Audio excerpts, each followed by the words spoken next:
চাই না, আমরা সরাসরি সশরীরে সশস্ত্রভাবে সেই গাজায় গিয়ে জিহাদ করে মরতে চাই। نحمده ونصلي على رسوله الكريم. قال النبي صلى الله عليه وسلم الجهاد ماضٍ إلى يوم القيامة.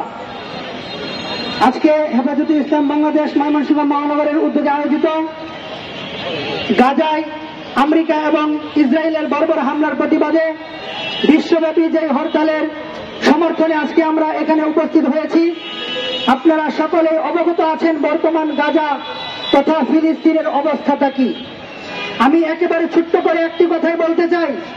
রাসূল করিম সাল্লাল্লাহু আলাইহি ওয়াসাল্লাম বলেছেন, জিহাদ মুসলিমদের আত্মরক্ষা এবং দ্বীন ইসলাম বিজয়ের যে হাতিয়ার, সেই জিহাদ কিয়ামত পর্যন্ত চলবে।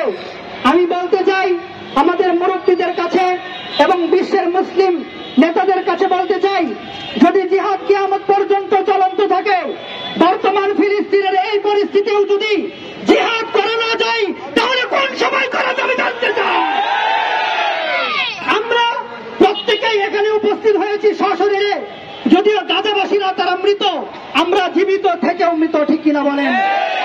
এমন পরিস্থিতিতে মানুষের লাশ, নিষ্পাপ শিশুদের লাশ, মায়েদের কান্না আহাজারি দেখতে দেখতে আমরা এখন আর বেঁচে নেই, ঠিক কিনা বলেন?